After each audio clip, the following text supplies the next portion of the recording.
first. If you please rise for pledge of allegiance. I pledge allegiance to the flag of the United States of America, and to the republic for which it stands, one nation, under God, indivisible, with liberty and justice for all. Thank you. If you think about it, I'm just saying this on my own. If you think about it, 250 years ago, and here we are. And it's just unbelievable. Think what our forefathers did for us. The democratic process. That's right, baby. Okay, so let's. Angelina, would you please do a roll call for the members present? Secretary Carhart. Here. Present. All right. Present. Oh, wait, hold on one second. What's that? Hold on one second. I'm here. Yay. All right.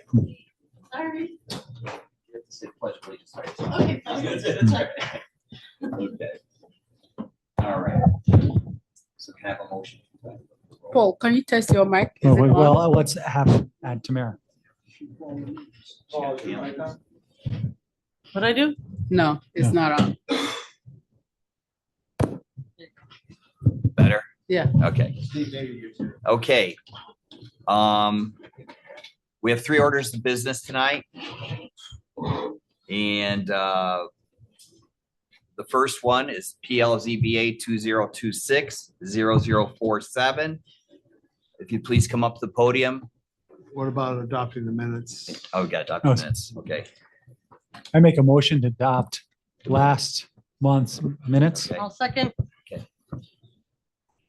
Approve. I would vote to approve. Approve. Approve. Okay. You state your name, where you reside, and your affiliation with the project, Ken, please. is this one on? That sounds- Yes, you might want to hold it. Hold it. All right. You hear me? Yep. Yeah. All right. My name is Courtney Davis. I'm a civil engineer with Lobello Associates. I reside in Greenwich, New York. With me tonight is Kristen Keneg with Unity House of Troy. And I'm just going to share my screen real quick if I can get this. Oh, actually, Angie, can you allow sharing, Yeah. please? I can't- Yeah. You know what? We I can't can't- hear you very well. Yeah, it's on. Very quiet. It's on. Hello? Just yell at us. Yeah. All right. I'm not very good at it, but I'll try. Yes. It's the same thing. You like to use this mic. Your birthday.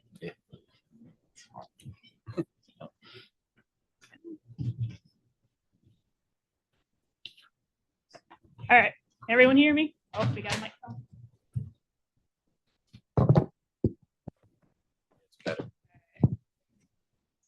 Karen, you can point to your screen there. All right. Thank you. That's better. Okay, so we are here tonight to discuss the required zoning variances for Unity House of Troy's proposed lot line adjustment between their 185 Earl Street parcel, which is on the left, and the 2428 Fifth Avenue parcel located on the right, as denoted by the 2 different colors, orange and blue, for pre and post. The image on the left shows the existing conditions prior to the lot line adjustment. As you can see, the 185 Earl Street parcel is pretty much completely composed of their brand new teaching kitchen facility. And the property on the right is composed of an existing residential structure on the Fifth Avenue side of the property. And it has a recently demolished garage located on the Earl Street side of the property. Under proposed conditions, the goal of the lot line adjustment is to be able to construct a patio space and outdoor cooler to support the teaching kitchen and have all of the supporting uses be on the same parcel as the teaching kitchen itself. So as you can see, the existing teaching kitchen building will remain. New patio space and cooler preliminary site design is shown beneath, as well as on the 2428 Fifth Avenue parcel, the existing residential structure will remain. So the lot line adjustment will result in the creation of 2 non-conforming lots, which is why we are here tonight. However, the proposed variances will allow for the new supporting uses to be on the same parcel as the teaching kitchen. Slow the pace down a little bit. You got it. Moving very quickly. Yep, no problem. Thank you. So there are 3 required variances with this project. 2 for the 185 Earl Street parcel, and one for the Fifth Avenue parcel. So the first one for 185 Earl Street is the side lot or side yard setback. We're proposing a 25-foot setback where a 10-foot minimum is, or maximum, I'm sorry, is required. For building frontage, we're proposing a 50% building frontage for the 185 Earl Street parcel in a zone that requires 60% minimum. For the 2428 Fifth Avenue parcel, for impervious lot coverage, we're proposing a 97% impervious lot coverage where 80% maximum is permitted.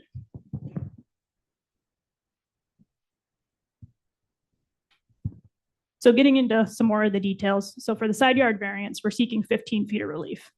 So this variance is necessary because, as you can see, the existing 185 Earl Street parcel is very shallow in depth, I guess you could say. So there's no space behind it to really allow for a sufficiently sized patio and cooler to support the teaching kitchen. And the only feasible space to locate it is on the existing 2428 parcel to the north. Additionally, Earl Street primarily serves as a rear lot line for most of the other parcels on the block. This image here, I know it's kind of small, shows that the white building, which is the old structure that has been demolished and rebuilt as the teaching kitchen, as well as the large residential building at the corner of Vanderheiden, are really the only two buildings fronting Earl Street. And as well, there are no new buildings or building modifications proposed as part of our patio space and cooler project.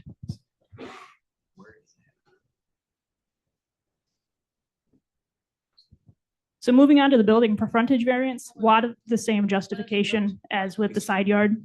Hang on one second. Yep. Like on that photo, Mhm. where's that going, Yep, please? where this is This, going. yes. Yep. So this white building right here, the little tiny one. Yeah. So that's since been demolished. So they've got their new Right. teaching kitchen there. And then the lot here, you can kind of see the black is the old garage that got demolished, and then the residential structure up here. Okay. These are just two rear yards and then the large residential structure at the corner. I have a question. Yep. Only because I don't have that in front of me, and it's hard to see. Yeah, no problem. Who owns 185 Earl and who owns 2428 Fifth? Both of them are owned by Unity House. That's important. Yep. Thank you for asking. So Right. they're not merged. Correct. They're two separate parcels right now. That was my next question. Yeah, and I didn't describe it very well, but if I jump back to the other figure, so the lot line back. The lot line adjustment, so this figure on the left, the red lines, which I know is probably also very hard to see, are the existing lot lines. The red lines on this figure are the existing lot lines to remain, with this blue line being the new division between those two parcels. So the pink portion or whatever, Yep. call it salmon portion of 2258 or whatever that is going to be transferred to 185 or vice versa. Correct. Yep. Yeah. So this zone of the project site is, or up to the parcel for 2428 is going to be transferred to 185 Earl Street. Okay. All right. Good to keep going. Yeah, so that's variance one, the left, no. No. it's not. Maximum side setback of 10 feet. Okay. All right. Robin's egg. So the second variance is for the building frontage. So we're seeking 10% relief. Because as we said, there's a 50%, 60% minimum required in the zoning district. So the parcel is 50 feet wide. The new building is 25 feet. So really what the variance we're requesting is for 5 feet, which from what we believe does not seem to be a super noticeable difference. But in addition to that, again, similar to the side lot line or the side setback variance, Earl Street primarily serves as rear lot lines. So again, the addition of this large, pretty much green space or outdoor space now wouldn't be a very noticeable change to the neighborhood because there's so many adjacent Is properties. that the patio space then? Right? Yep. Yeah. This right here. And then the cooler will be tucked in the back. Yep. And again, no new buildings or modifications to the existing building are proposed as part of the project. So the last one, now jumping up to the 2428 Fifth Avenue parcel. So for impervious coverage variance, we're seeking 17% relief. However, it's important to note that the existing lot is a non-conforming lot with respect to this with 93% impervious coverage. And also, as the project as a whole, as part of building the new patio and the cooler, there's going to be pervious materials used on site, which will actually result in a reduction in impervious cover between these two parcels when you combine them. And the only other new item to note on that is that there are no new impervious surfaces proposed as part of this lot line adjustment on this parcel.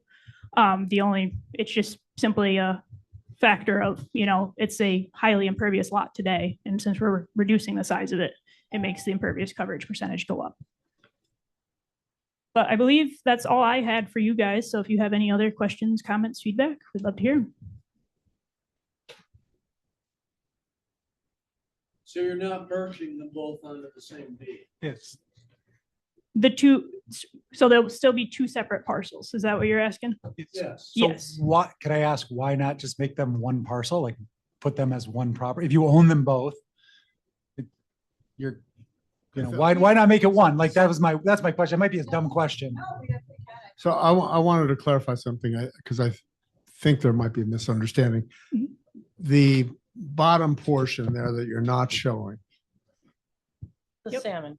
the salmon, that will all be one deed? Yes. Oh, wait a minute, one deed or one section block and lot? No, she said one deed. Well, there seems to be, because lot lines, One property, one parcel. So this will have one section. So the lot line between 185 and 22 Yep. for this salmon colored parcel Mhm. will no longer be in existence. You're merging that. Correct. You're Yep. selling that portion to yourself for the other lot. Right. Essentially just relocating where the division is. So there'll still be two separate parcels when we're done. So if You're it, not, wait, you're confusing me when you say that. Okay. It's a lot line adjustment. yes. It's a lot line adjustment. I understand that. So, but it's between two lots, right? So she's taking a Yeah. chunk of the blue and adding it to the red, Yeah. which are owned by the I same. understand they're all owned by the same thing. Will, It's the same number of lots. Is that what you're asking? That's- Two lots. are there going to be 3 lots by the time we're done here? or No, two? no, two. Start Two with lots two, now, end with two So two. show me what Yep. 185 will be, the outlines of 185. Yep. So When you're that's, done. When you're oh done. yeah. That's the salmon color. So this basically square. And what will be 22? The leftover rectangle up top here. Okay, so you have a lawyer who's going to draft those descriptions Yes. okay. so if, say you sell this lot somewhere in the future, Mhm. and I wanted to come buy the salmon or the pink, I would buy all of What them. did you call it? Correct. Salmon. I don't know what color. it is. So right now we have an easement. We asked for an easement when we Yeah. first started the project. I think Right. it's like 15 yet. That's what you originally gave yourself an Right, easement. right. Would you need a variance if you put it all as one lot though? I guess that would be a Yes. question of what the front would be. Yeah. You would still need it in the I think we front. did. I think we did. That's why we came, because of the way we wanted to do the materials and the cooler. I think they would. Okay. Yeah, I think so too. I don't have any questions. I think it sounds fabulous. It'll look nice. How about the public? Does the public have any questions or any online? No? This is like a technicality. Yeah, Do it you have is. a motion for the secret? You want me to read the seeker? Yeah. In regards to, let me make it official. In regards to PL ZBA 2025-0047, as supported by the staff report, I ask that the board find this proposal to be an unlisted seeker action with sufficient information available for a negative declaration. Second, Approve. I would vote to approve. Approve. approve. All right, Zach, do you want to? You can do if you want. Okay, You want me to do it? I don't, yeah, Go ahead. All right, which were, I wasn't ready. I can, All right, I'm ready. Chris. I move that the board approve the variance. Would you need to do them individually? Yeah, we need three. There's Yeah, three yeah. variants. In regards to PLZBA 2026-0047, I move the board approve the first variance where a maximum setback of 10 feet is permitted on 185 Earl Street, and the applicant proposes 25 feet relief of a 15 feet is requested. The variance will not create an undesirable change to the character of the neighborhood or be a deterrent to nearby properties if it is granted, because it's really improving an empty lot. Second, Approve. Vote to approve. Approve. approve. In regards to the second variance for PLZBA 20260047, where a minimum building frontage of 60% is required on 185 Earl Street, the application is proposing a 50% relief of 10% is requested. The following variance will not create an undesirable change to the character of the neighborhood or be a deterrent to nearby properties if it is granted, because it's such a small change and you own both of the buildings, and will again make it look nicer. Second, Approve. Approve. Approve. approve. In regards to the third variance request for PLZBA 20260047, where a maximum impervision surface coverage of 80% is permitted on 2428 Fifth Avenue, 97 is proposed, a relief of 17% is requested.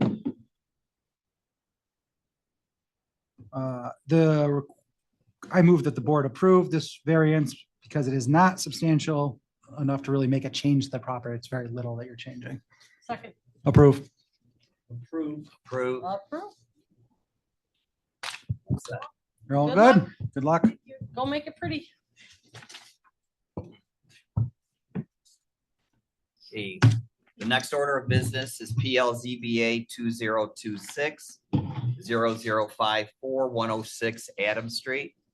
Come up to the podium, please. State your name, where you reside, and your affiliation to the project. Good evening, ladies and gentlemen of the zoning board. So my name is Konstantin Ovchenko. This is my wife, Alexandra Dubadel. Good and loud. Oh, okay. We are residents at 108 Adams Street, and this is our property that we're looking to build a bathroom on the 106 Adams section of the property. I have a letter from our design professional, and if it's okay, I'll read it to you guys and just kind of a overview of what the project is. Essentially, we're working with Adam Patella. He's a licensed architect in the state of New York, practicing in Troy. Unfortunately, he wasn't able to attend, but that's what this letter is going to be. It's basically going to be a brief narrative of what the project is, what we're looking for in terms of variances, and what the current state is. So the parcel at 106, 108 Adams Street, it presents an interesting zoning scenario. The parcels were formerly separate, each with single family homes on them. At some point, the majority of the home at 106 Adams was demolished with the exceptions of the front and back masonry walls. The side walls of the homes were party walls to the adjacent homes. The majority of the interior footprint of the demolished home was infilled and covered with a concrete pad. The still remaining buildings of 272 4th Street and 108 Adams Street, as well as the remaining masonry walls of 106 Adams, combined to create a courtyard. There is about a 12-inch drainage channel around the perimeter of this property. Eventually, 106 and 108 Adams Street was combined into one parcel with the existing home of 108 Adams Street and the resulting courtyard of 106 Adams. Alexandra and Konstantin want to build a small bathroom addition. This addition is to be built within this courtyard area. The only feasible location for this addition is the northeast corner of the courtyard, where the only logical connection to their existing home exists. This addition would be built within the required rear setback and outside of the required minimum side and front setbacks. So regarding 285-19 A2B points 1 through 4. 1, this addition will not produce an undesirable change in the character of the neighborhood. The addition will be barely visible from the street due to the existing masonry walls, and the appearance of the addition will match the surrounding buildings. 2, the benefits sought by Alexandra and Konstantin cannot be achieved in any other way. The existing home on the parcel does not have room for an additional bathroom, and adding additional story to that home is not feasible. 3, our project and requested variances are not substantial. The entire addition is 11 foot by 6 by 6 foot, about 70 square feet, and a single story. 4, this addition will not have an adverse effect or impact on the physical environment conditions of the neighborhood, as it is not increasing the amount of impermeable surfaces. There's already an existing impermeable concrete pad in the area of the addition. Runoff from the addition will be directed into a roof gutter and fed into the existing perimeter drainage area. I appreciate your time, Adam Patella. That's not me, that's Paul.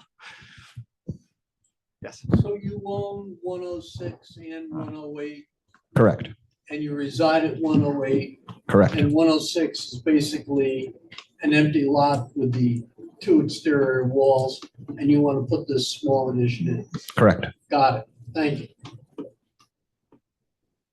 I don't have any I questions. don't know. That was, Is first of that, all, he did his homework. He cited all the variance requests, so.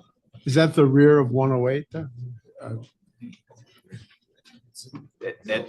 That shed looking that's the bathroom. That's the That is the bathroom we're right? looking to add, correct. So that's the addition. That's on the back of what? So that's on the inside of the courtyard. It's in the northeast corner of the courtyard space. What's the building behind it? So this, what you saw, the building behind it, that's our house.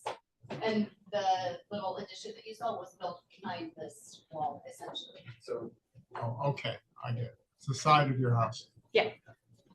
So the courtyard, that Oh, with I the get it. umbrella there It's gonna be right there. is it gonna be, The addition would be basically what Okay. that you just saw with the drawing. It's coming Yeah. off of there. Kind of Gotcha. like you said, Okay. so Next Yep. to the entrance. So this former home is the courtyard. I think the architect is online. Yeah. It was like, wait. Somebody's It's like I'm online. here. It looks very nice. Got it. Yeah, Got no, it. fabulous. Great. is there any questions out there in the public or online? Okay. All right.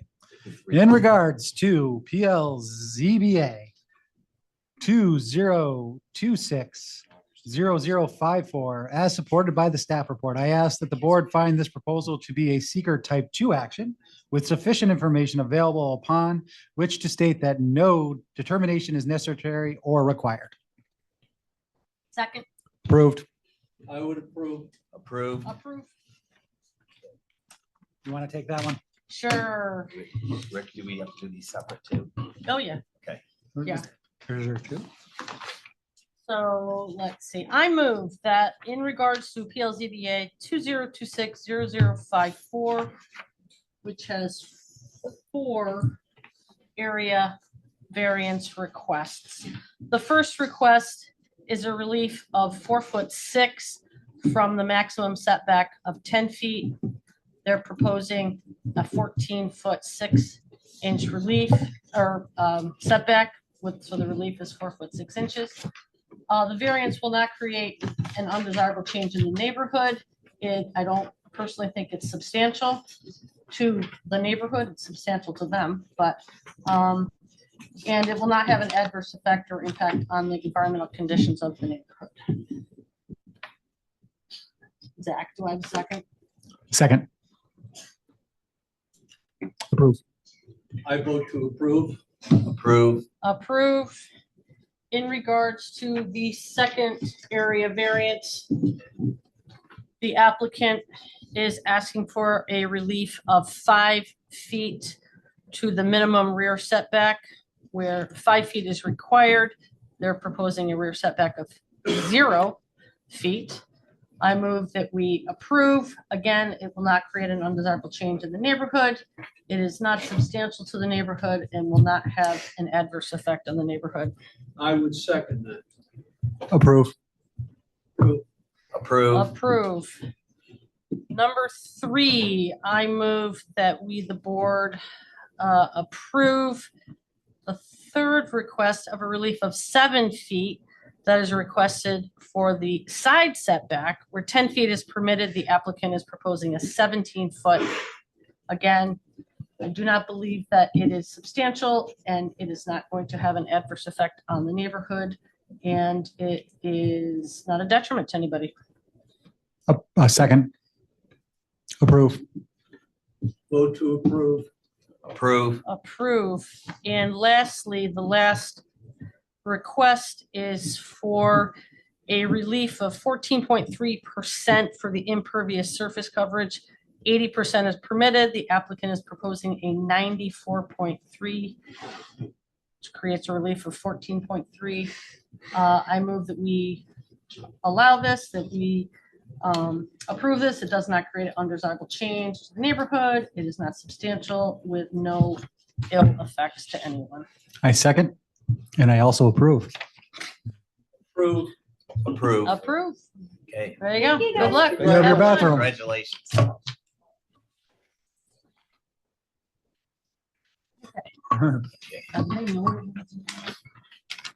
Yeah. They do. For sure. So just make it up. Okay, the next order of business is PLZBA 2026-0055, 865 Second Avenue.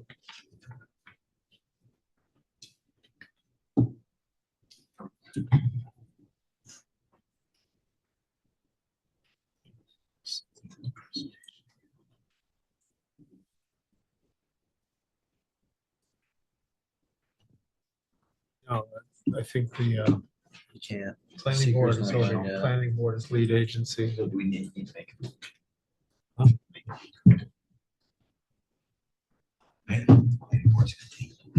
Planning No. board has already done that. As long, well, you can still object, but. So we don't have to. Yeah, yeah. I don't have. So this, So this is just introduction only. I mean, and they know this. I hope they do. Yeah. They've They already, do. the planning board has declared lead agent, declared intention to act as lead agency. Mhm. 30 days have not lapsed yet, so Okay, the planning board has not taken any secret action. Okay, okay. So this is that, FYI.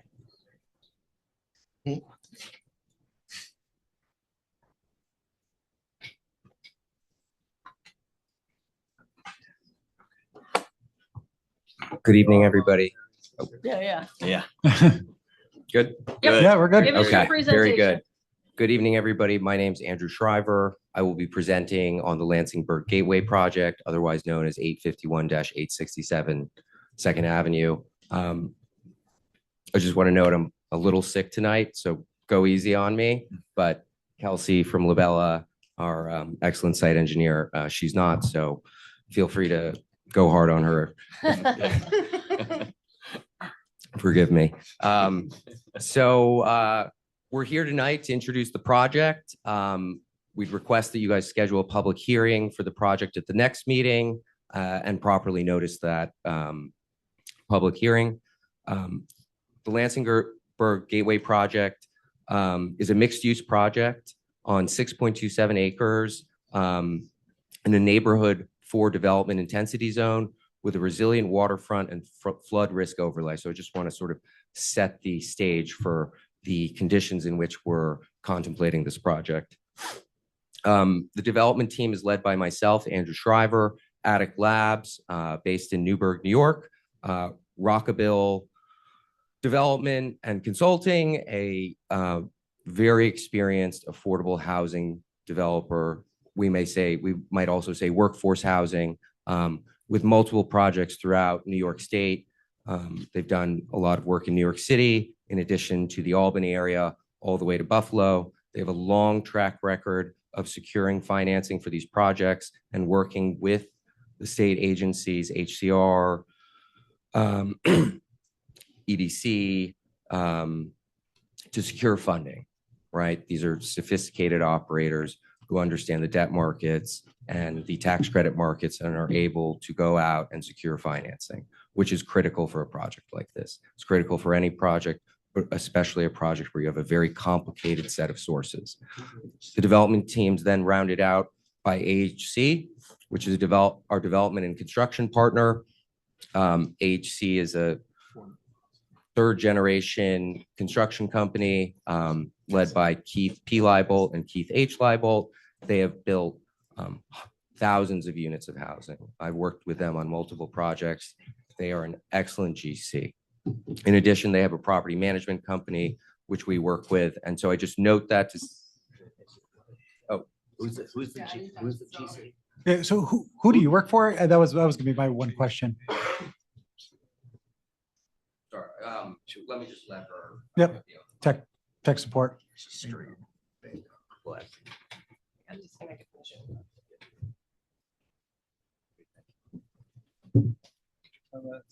I don't know if I can work that way.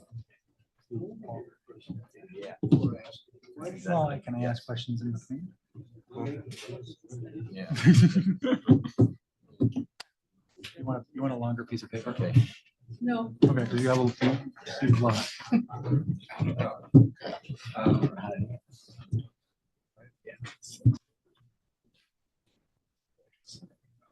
Okay, I'm gonna keep talking.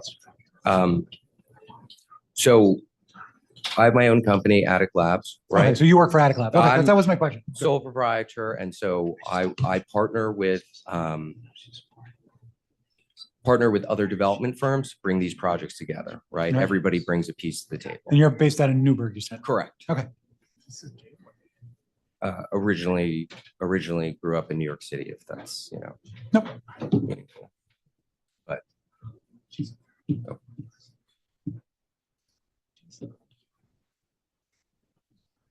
Mhm.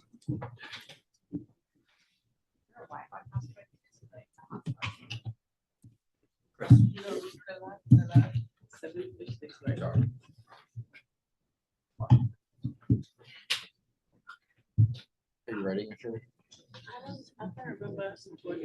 Seven fish sticks or something. Yeah, it is. I didn't want to say it out loud. The guest network. Yes. Guess. I can't even get onto the real. Oh, no. I'm not even joking. That's you. They changed the password. Yeah. It's not like that. Oh. So forgot to Can't connect to it. I'm not supposed to say that. Oh, no, it's just embarrassing, man. No, A little no, I mean, it's not that we Yeah. like, So it's that's a guest right? network. It's Yeah. fine. It's on Saratoga Avenue. Joe. If you go, there's like an Ace Hardware. Yeah. There's two gas there. Actually. And there's the Oh, I forgot my water. Oh, well. How long is it now? All the Uh, boats are there all the time, so it's where they have the tugboat around it. Yep. Yeah.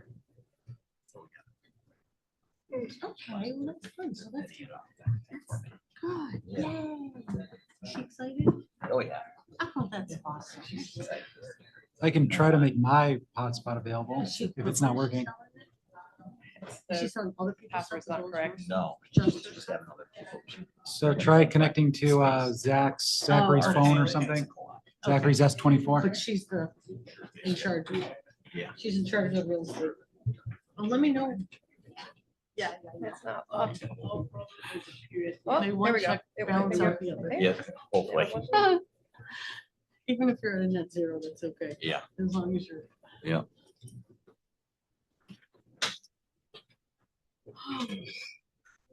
All right, I'm gonna look at this Rockabilly people.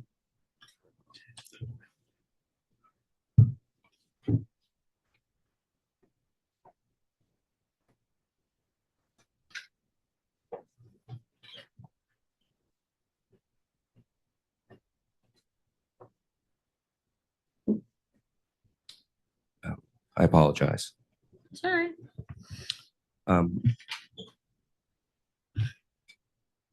These are projects that members of this team together and individually have completed.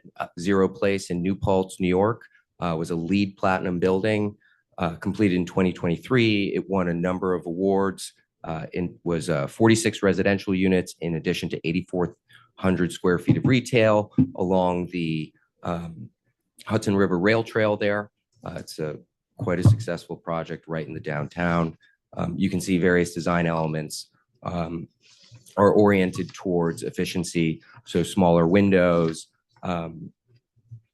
solar panels throughout. And so this was really a first attempt with new technology to erect a zero energy building. So I just note that in the context of the aesthetics of the building. The lofts at the Foundry was a project I did with AHC. It was completed in the fall of 2024. It was a long stalled, broken condominium deal that the portion of which we completed had sat vacant for 40 years. We won it out of a bankruptcy auction. It was a very unique and challenging project given the history. Am I going too long? I'll ask a question while she's troubleshooting again. Yep. Sorry, guys. Of those three, were they workhouse housing or what were they? Workforce, whatever. Yeah, thank you. Yeah. So, Foundry, I couldn't, the lost boundary was historic tax credit deal. okay, Because it was that older, it was a, say again? We are going to get there, and I apologize for the. Yeah. And then One Lafayette, which I was going to speak to, is a workforce housing project, 145 units, ground up with about 10,000 square feet of retail on the last privately owned vacant lot in the city of Newburgh, just south of Washington's headquarters, along the Liberty Street commercial corridor. It's a critical project for Newburgh in terms of infilling its downtown and further buttressing a space, a sense of place in that area, housing throughout New York State. It's obviously in huge demand. Newburgh is no different. And we are very excited to start that project in the fall. I'll note, that project was approved by SHPO insofar as they agreed that its aesthetic character and sizing was appropriate, adjacent to the first historic site in New York State and the industry. Want me to do my first? didn't pop up with anything. Was it asking for a password or something?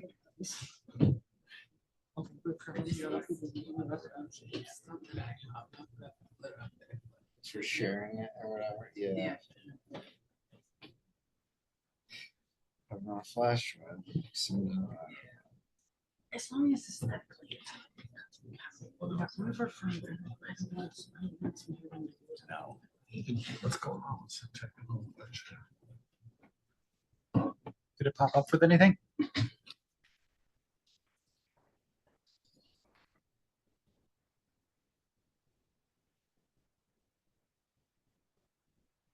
Do you have it on a flash drive or anything?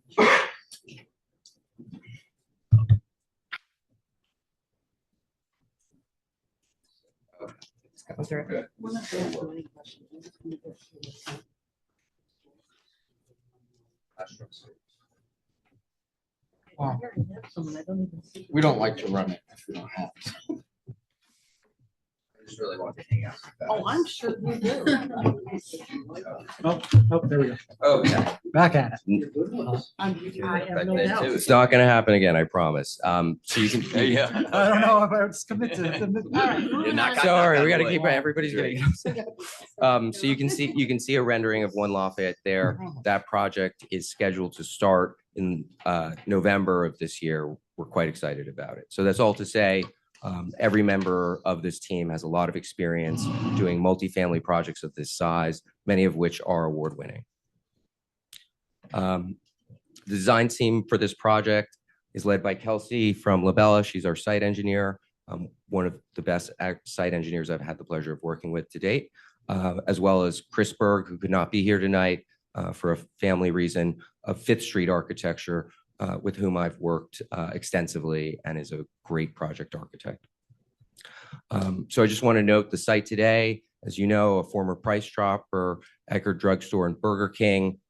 It sat vacant for approximately 6 years, if not longer. I believe Price Chopper shut down in 2018 or 2019. So I think, any conversation about this site should start with, it has sat vacant. It should not be vacant. It is an excellent site, and we'd like to do something amazing there.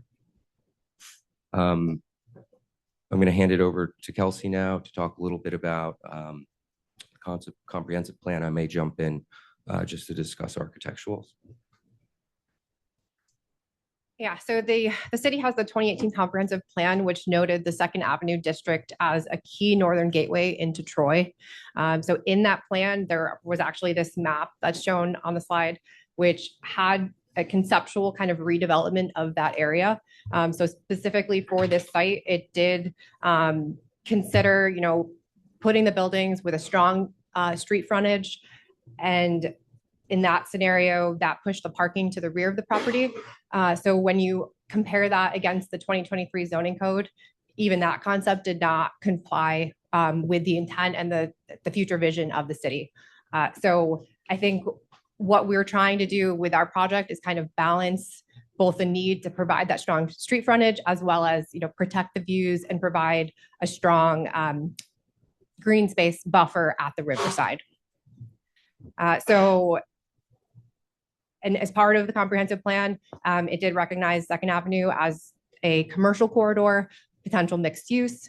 So in alignment with what we are currently proposing, and it did have an extension of the Riverwalk from 123rd Street all the way over to the Waterford Bridge.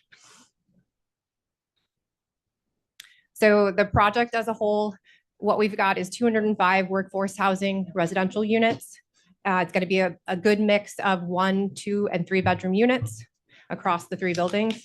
There's about 11,000 square feet of ground floor commercial spread across the frontage of each of the 3 buildings. In terms of those uses, we're considering, really community-oriented complementary uses, such as like a daycare, gym, or fitness center that could be used by both the public and potentially the tenants, like a cafe or coffee shop, and some general retail is kind of like what we're thinking initially for this neighborhood. The property has about 766 feet of frontage on Second Avenue as well as the waterfront. And as part of the design, we are providing 205 off-street parking spaces, which is a 1-to-1 ratio for the units.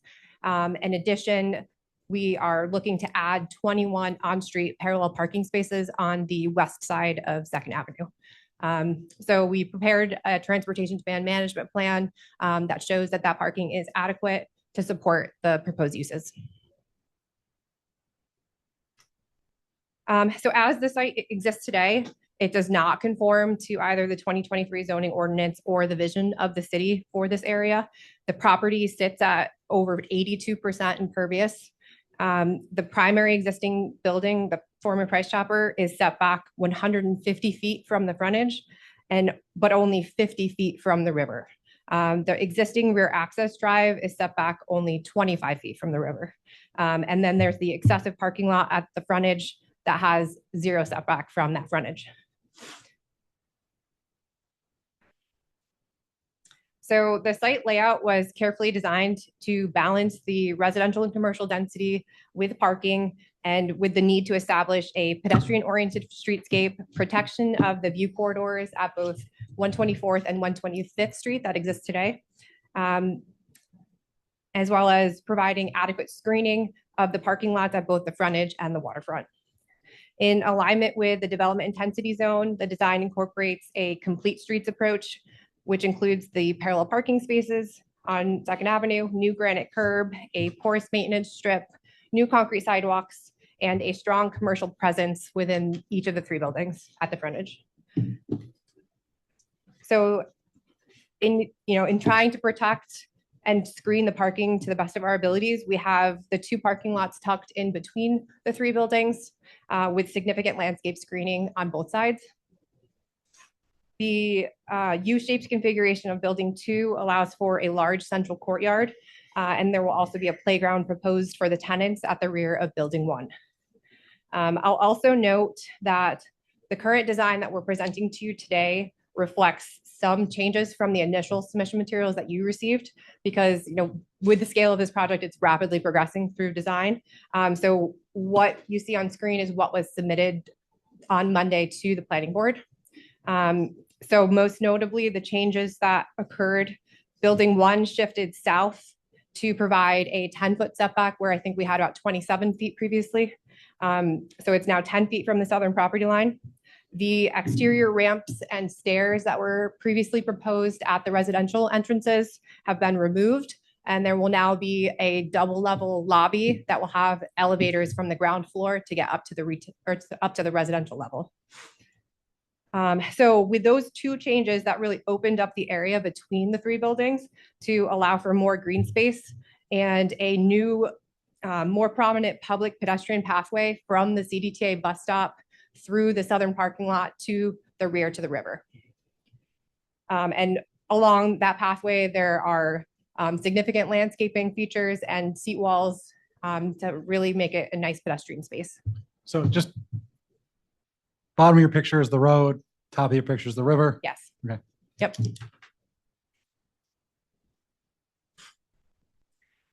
So there are a bunch of site constraints that are really driving the need for many of these variances. So most significantly is the 100-year floodplain. So the entire site is within that floodplain, and that requires that the residential level be elevated 2 feet above the design flood elevation. So to put that in perspective, the Second Avenue is roughly around like 28, 29 elevation, and the required elevation for the first floor residential is 36.2. So we really have to elevate that residential to be able to make it constructible within the floodplain. And then the frontage will have ground level commercial that will be accessible on the street. So they can get one. If they get flooded. So the pink or red are the actual buildings. So those are the residential portions of the building that will be elevated. Where's your commercial portion? Is in front of those along Second Ave. Oh, okay. So it's the full width of each of those buildings at the frontage. So you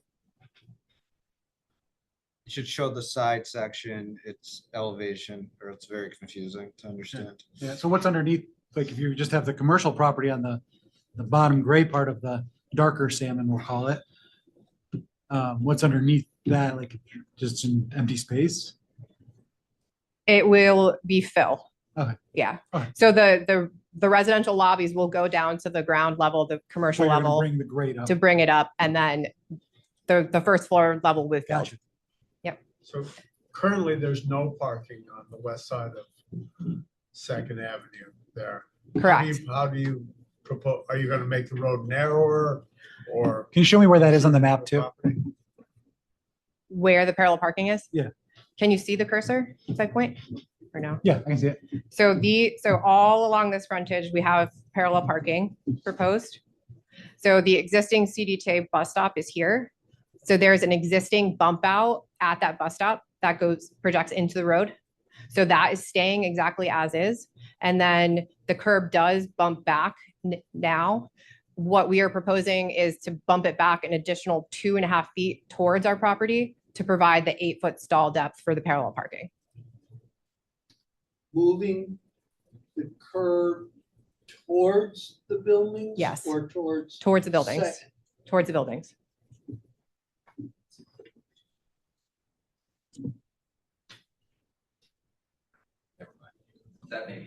So let me ask a question. So if I'm gonna buy something in one of these commercial spaces, I'm really not gonna be allowed to park in the parking lot. I'm gonna have to use parallel parking, correct? The Yes. street parking.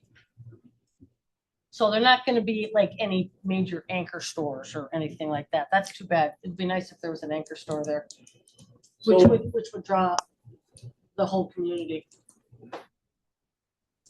Okay. I just want to go back and comment on what you said. If I go to the coffee shop, if I go to the gym, where do I park? In the parallel parking On the spaces. street. And how many spots are there? 21. There's 21 parallel parking spots. Where are these parking? Am I parking on Second, or is there public parking allowed inside of that sketch? Presently, we had not intended to allow, Can't hear you, buddy. sorry. Presently, we had not intended to allow public parking within the interior parking lots. The intention of this development is to promote a walkable community. The retail is street facing. We have 21 spots along Second Avenue.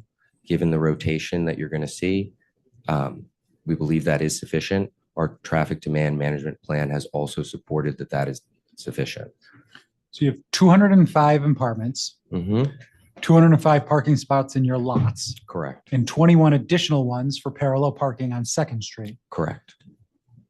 But the parking on Second Street would be public and available to anybody who wants to park there at any time. Even Sure. It's not restricted. Cer- Or- Certainly, we are open to suggestions from the planning department about how those parking spots should be signed. So sometimes in retail-oriented areas, you might put a limit on parking of an hour or two. You might not allow overnight parking to ensure people don't park there who are local residents. In other words, you want to make sure that that parking is available for the retail spaces. So there are a lot of ways. Enforcing that when a lot of Lansingburg is rental property and people who are tenants are looking for a place to land or park their car, I think you'd be well served to provide parking within the parameters of your parking lot for those commercial storefronts, in addition to the 205 that you've adequately planned for your apartments. Noted. I'll take it under advisement and confer with our civil engineer as well as the planning board.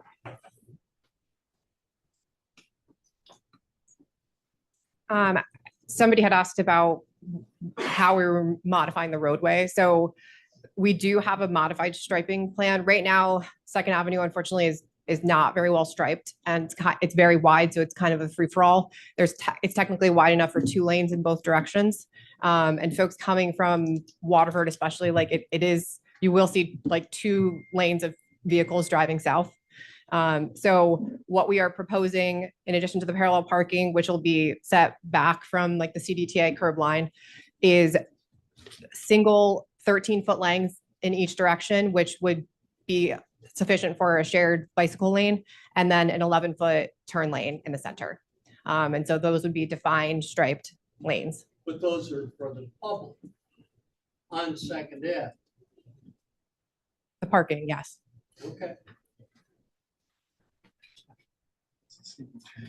Have you, just out of curiosity now, have you done a traffic study to understand the people coming in from Waterford, taking that right, going past the Walgreens, I think it is?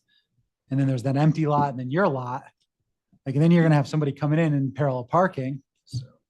I just think there could be a traffic congestion there.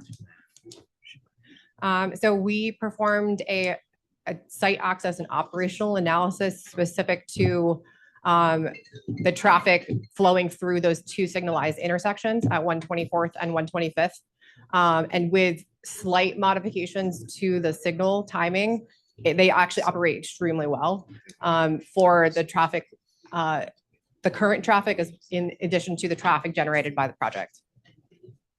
The only thing I'm concerned about is you're saying a gym and a coffee shop, and I mean, if you go to a gym, I mean, I don't know how big the gym's going to be. It's not going to be a Planet Fitness or anything, but it just doesn't seem like there's enough parking for the public. That's my opinion. I don't, you know. I would just say, you know, the purpose of the gym, to some extent, it is a wider community benefit insofar as the intention were a gym to be located, right? I get that, yeah. Is the gym restricted to tenants only? No. So the point would be that we have a gym that tenants can use, and should people from the community want to utilize that gym, they would also be able to sign up, have a membership, and access it.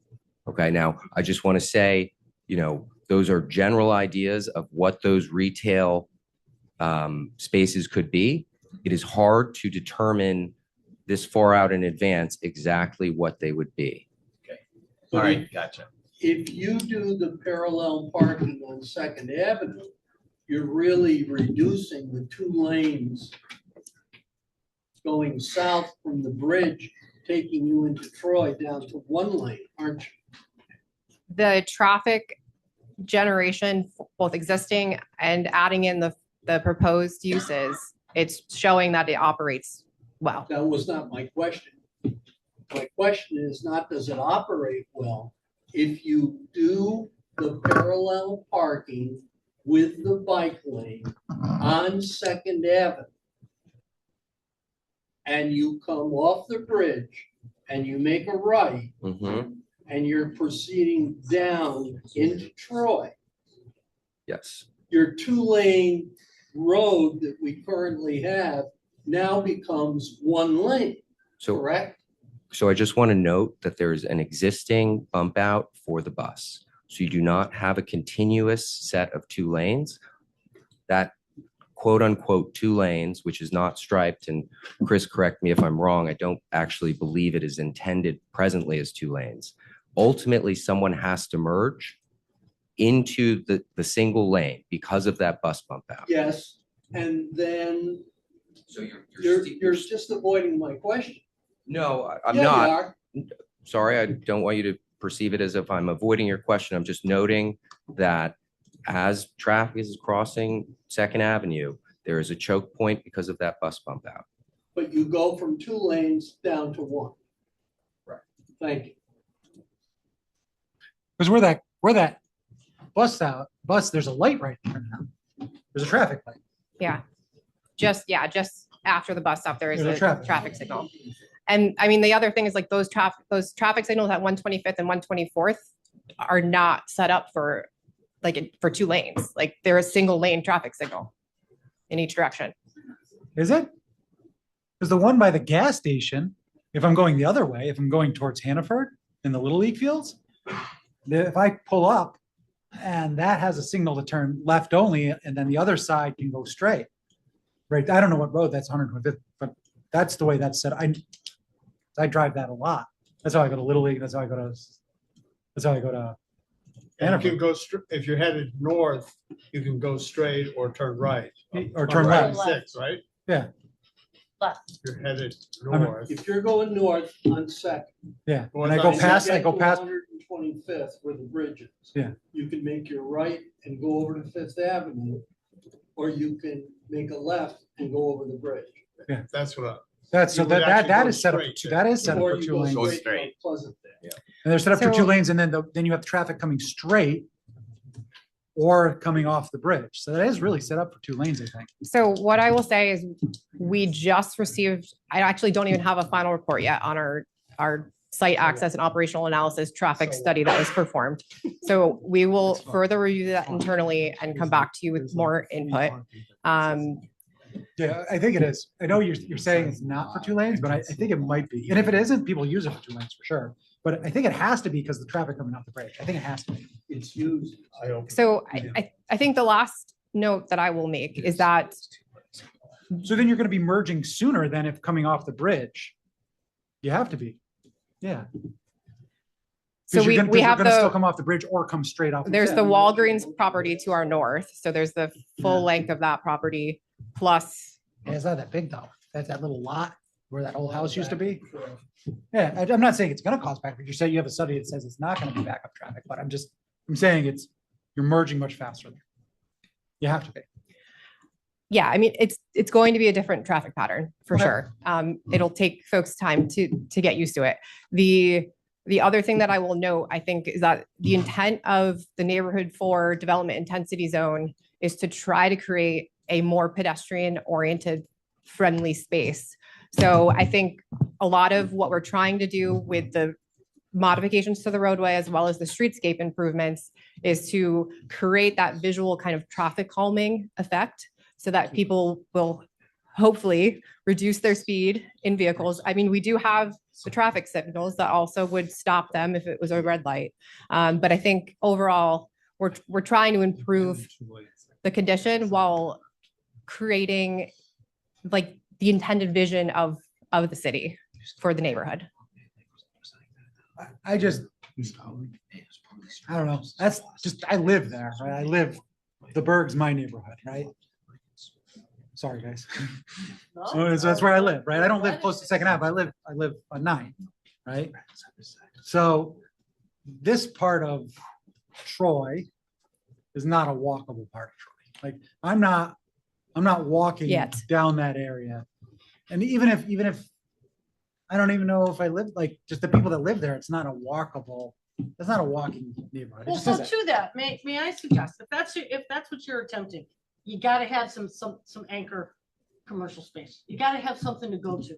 It can't just be like, hey, let's open up a coffee shop. It's gotta be Yeah, like, And I would just say that is the intention, right? Yeah. We want that retail to. they just seem small, and with the 21 parking places for the retail, I think I like the vision, I like the concept.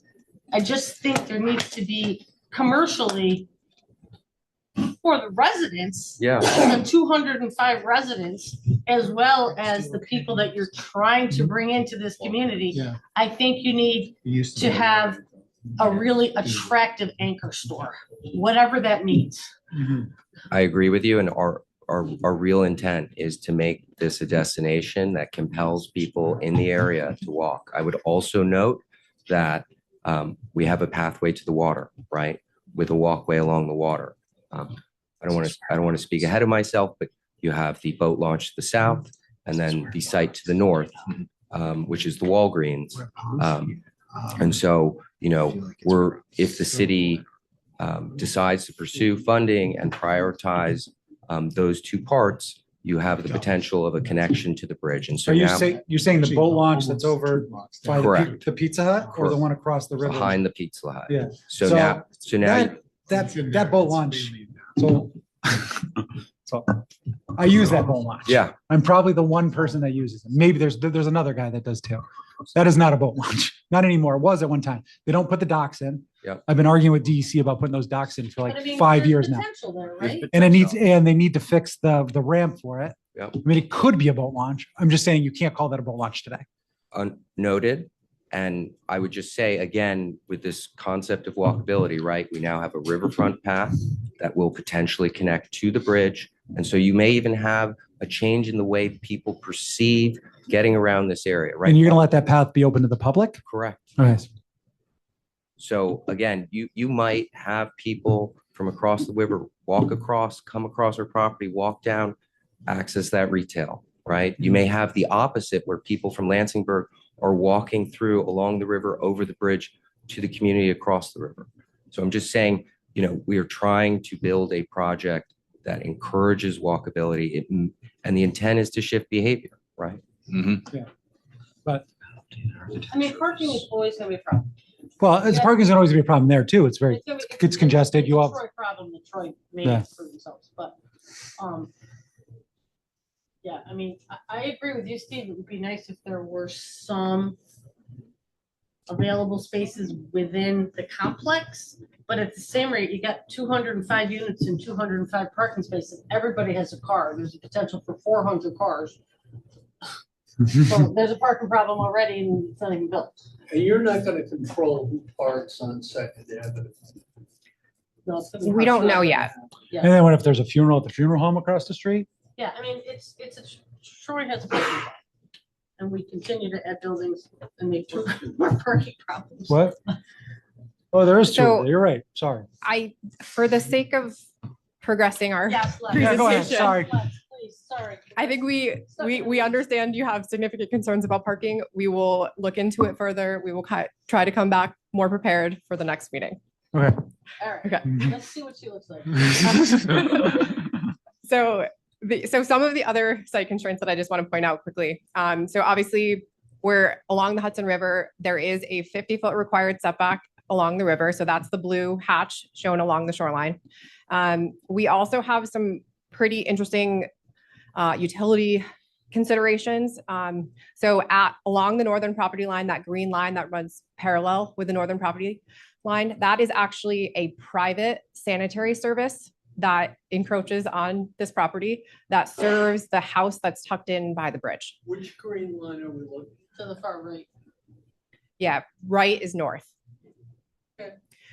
So that line has to be maintained. So that it is that line specifically that's triggering the 10-foot setback from that side property line. Okay. We also have a 16-inch ductile iron water main that is basically parallel at the property line along the entire frontage. There's about 300 linear feet of that line that encroaches on our property. So in coordinating with Chris and Department of Public Utilities, 10 foot is the maximum setback allowed by code for the buildings. That is where we currently have it set, the building set. However, there's the potential that they actually want more of a setback to that main because of its size, the pressure, potential future maintenance concerns. Does that line engage public sewer that goes to a pump station? or is that just storm drain lines? So I was talking about the water main just now. Water main. Yeah. No water main. So the green line that's parallel to that is the combined sewer main, and it currently runs beneath the public sidewalk. So that is it varies from 24-inch to 30-inch clay pipe.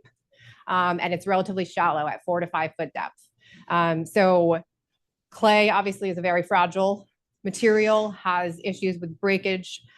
So that line is one of the key considerations for the street tree variance that we are requesting. So I'll get to that in more detail as we go. Are there plans to replace that clay line with something more solid? So we have had many conversations with Chris and others at the city in regard to the infrastructure.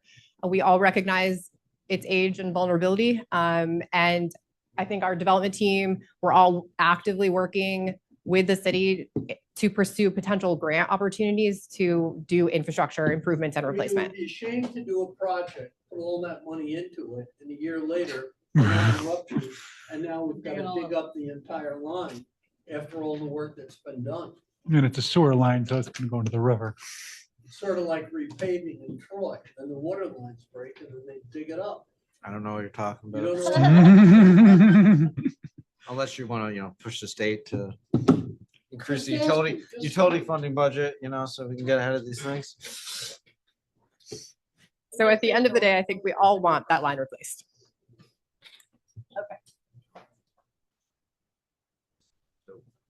I just want to note, the renderings you're about to see are not the best renderings. Our architect's rendering software had a glitch. He was not able to incorporate trees, pedestrians, and other elements. I would also just note that this design is. You really have to speak into the mic. Sorry, did you guys hear all that? No. Okay, let me repeat that. I want to just note that this design is evolving in concert with the planning board. I would just also note that the architect's rendering software had an issue, and we were not able to incorporate trees, pedestrians, and other sort of detailed elements. And then I would just finally note that the colors of the building we are continuing to consider the correct color scheme. So I just want to note that.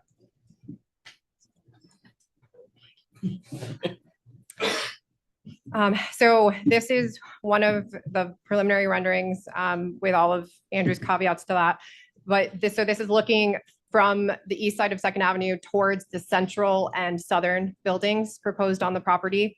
So you'll see that we've got a significant commercial frontage with kind of canopies and a different material for that portion of the building with good window transparency along that length. And then we have architectural bays for like change in color and depth of the facade, vertical elements to kind of break it up to align with some of the older architecture style. And then this is the other view, which is basically from roughly like the 124th Street intersection, looking northwest towards, again, building 2 and now building 3. Just another view. And this one is at the rear of the property, kind of looking from the southern boat lodge property towards the northeast at the 3 buildings.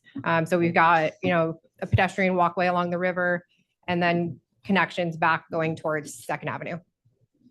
You wouldn't be able to see that though from the boat launches. There's a lot of buildings right there. Because there's a whole nother strip mall there. Yes.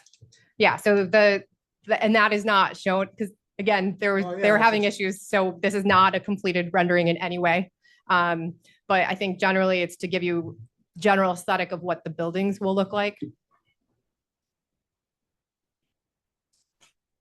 Okay. Go back for just a sec. Is that about as far as the distance from the river to the building? To yes. The sidewalk? Is that approximately the perspective? Oh, sorry.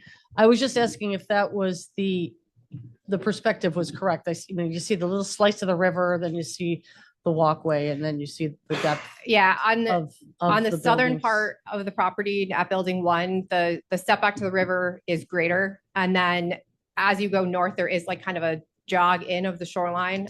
So that's where it's tighter, where we do have the largest variances being requested. So I'm just gonna request, because I'm always concerned about what it looks like when you're on the river, even though you're telling me, Zach, that there's stuff in front of that at the moment, but you know, hoping that things continue to change for the better. Can you just make it a little bit prettier on the riverside? Cause I don't know. If I It's come not. over the Waterford Bridge into Troy, what will I see on the backside of that building? Is that what you're really asking? Use your mic.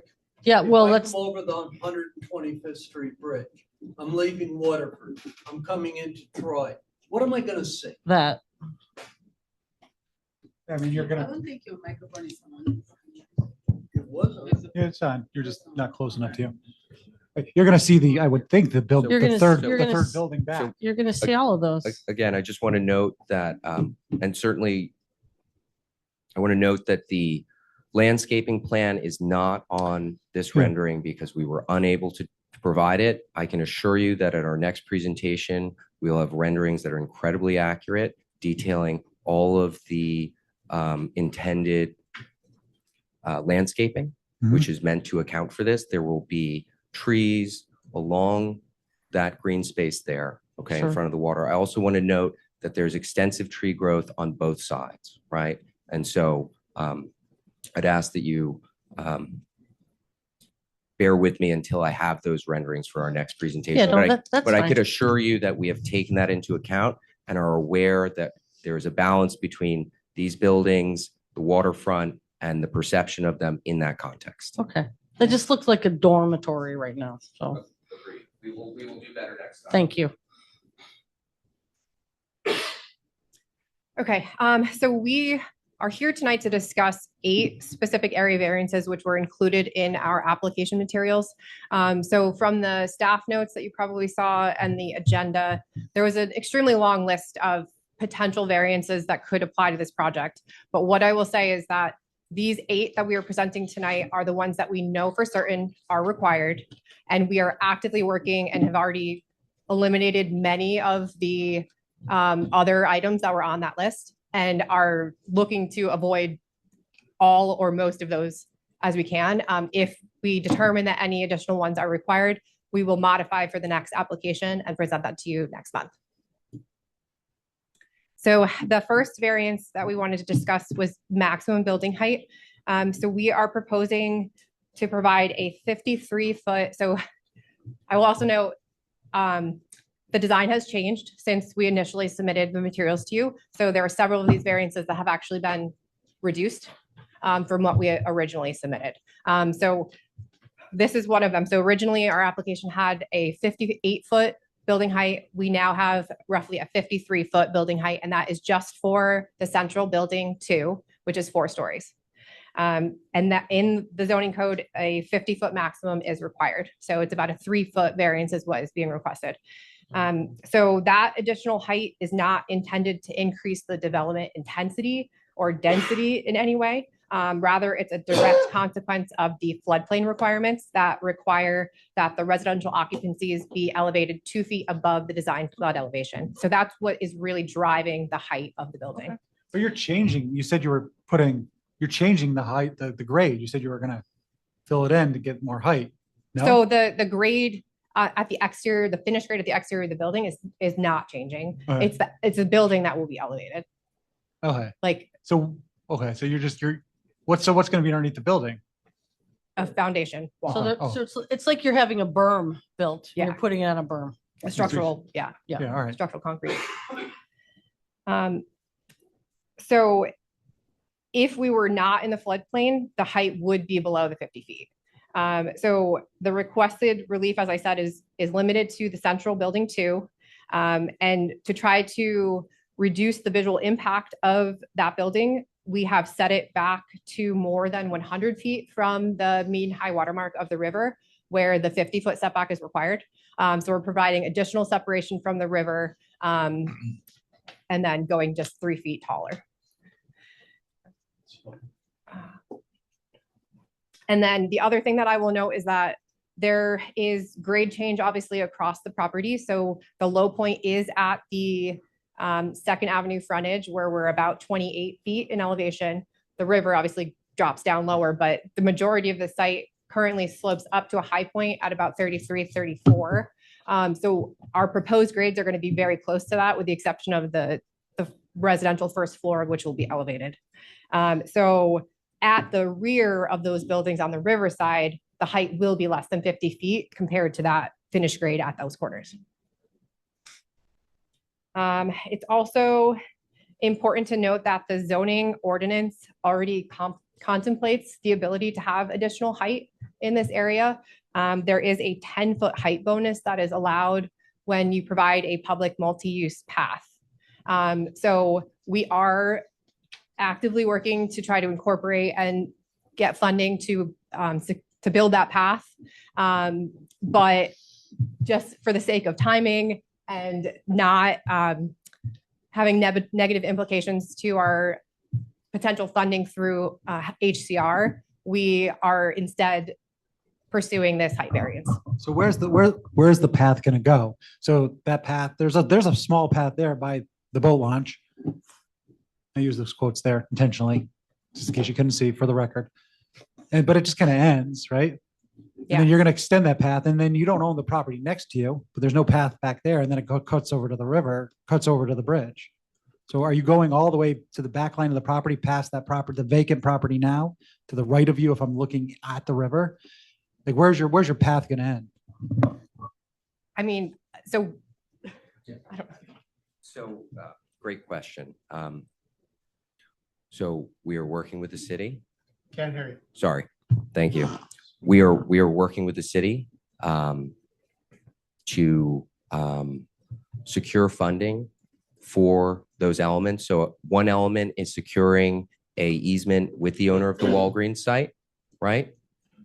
To the north to connect to the bridge, right? And securing funding so that the city can complete that portion of the path to the bridge, okay? The second element is the boat launch, right? And securing funding so the path can terminate at the boat launch. And so we are ever hopeful that in conjunction with our project, the city will be successful in securing that funding. I would also just note, we are working with the city to determine the best way of providing either an easement or deeding the land along the river to the city. We are open to both. It's not yet determined which way is the best way to do that, but we want to do that. Okay.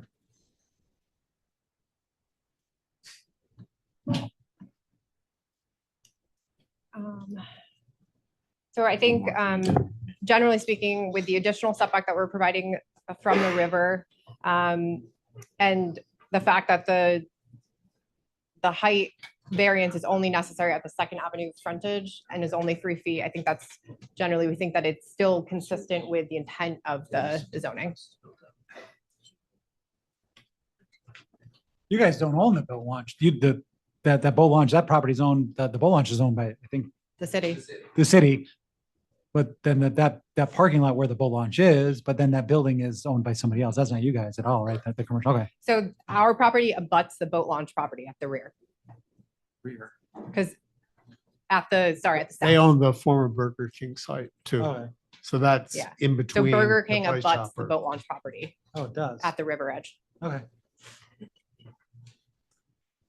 So the second variance is to provide a 17-foot 8-inch ground floor commercial story height where a 14-foot maximum is required by the code. This again is a direct impact of the need to elevate that first level residential for the flood design and then matching the ceiling height of the first level residential with the commercial for construction efficiency. So it just makes that that commercial ground floor taller. Right. You got to keep adding it. Yeah. I think that's really all to say about that one. The next variance is to provide a 46.1% building frontage where 80% minimum is required. So I think this site has a unique configuration in that it has the existing signalized intersections at 124th and 125th that really for traffic and access operational efficiency need to be maintained. In addition, where the existing Christ Chopper building lands, it's basically between 124th and 125th. So there are existing view corridors right now from those roadways down to the river. So as we have it designed with those accesses into our parking lots, it's maintaining the view corridors back to the river, which the code does require, I think, at least a 30-foot minimum space between the buildings to establish view corridors. So we're doing that. And then, so I would say, like, although the frontage percentage is reduced, the buildings do continue to establish a strong street presence through active ground floor commercial spaces, the architecture, as well as streetscape improvements, and as well as significant landscaping at the back edge of the sidewalks and screening of those parking areas. So that's looking from the street towards the river. That's the front of the building, right? Yes. On the picture I'm looking at now. Yep. And they're really that far apart? It looks really far, doesn't it? Well, that rendering is wrong. Okay, I it's don't gotta think be, that- right? Yeah, yeah. Okay. No, it is to scale. It is Oh. to scale? Yeah. Oh, so they're really, So- oh, because the parking lot's in between them. Parking. Oh, okay. all right, Oh, yeah, yeah. Sorry. Got green space in between. Yeah, yeah. Yeah, okay. They're Okay. just- The main entrance, what one would think of the main entrance. Is that on the east side of the building facing Second Avenue, or is it on the north or south side? So all of the commercial components will have access from Second Avenue frontage. Every commercial space will have frontage access. The residential, because of the elevation change, basically those lobbies are set behind the commercial. And so they'll have ground level access up, but they're on the sides of Or on the those. north or south Yeah. side? And that's the one with the elevator that takes Yes. them up. Yeah, so the residential will have access directly from their That's parking fine. lots.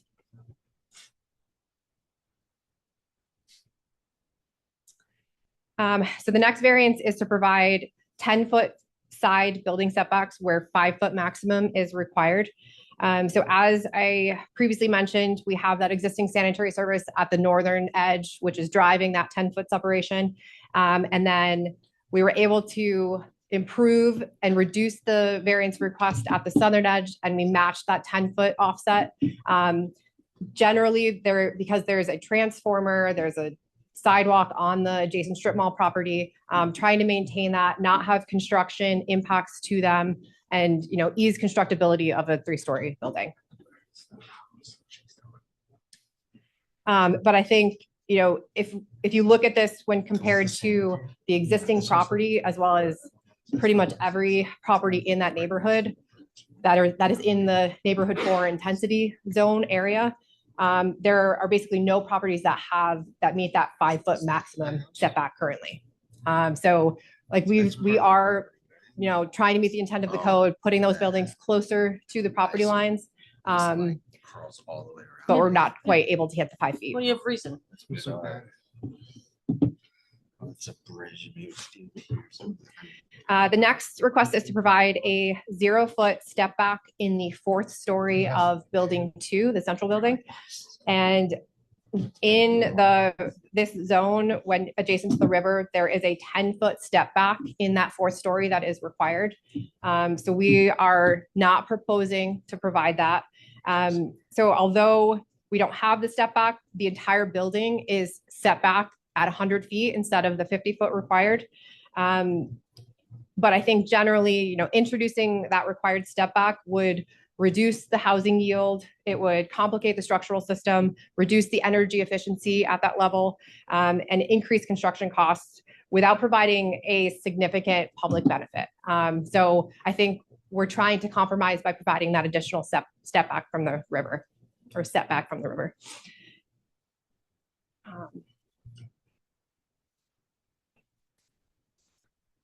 The next is to provide a 10-foot front parking setback at the street frontage where a 20-foot parking setback is required. So while we are proposing to reduce the setback, The resulting streetscape represents a significant improvement over the existing condition. The project will introduce the parallel parking as we've discussed. There will be, sorry, that's Hurry up, get through. the there will be significant landscape screening. So the code has very specific requirements for landscape screening. We're going above and beyond that to really screen that parking from the frontage within that 10-foot setback that we're providing. In addition, with all of the modifications of the development, we are reducing the impervious surface coverage by greater than 25%. And we're also redirecting 100% of the site stormwater out of the combined sewer. So currently right now, 2/3 of the site from basically the Price Chopper forward, all of that impervious drains to the road, to the catch basins that tie directly to the combined sewer. What we are proposing is to actually install an on-site separate storm sewer with catch basins that'll collect all of that flow, send it to the west side of the property toward the river, and then south where there is an existing separate storm sewer on the boat launch property where we can tie into, and then it'll be a direct discharge to the river. So that'll provide a significant benefit to that combined sewer network.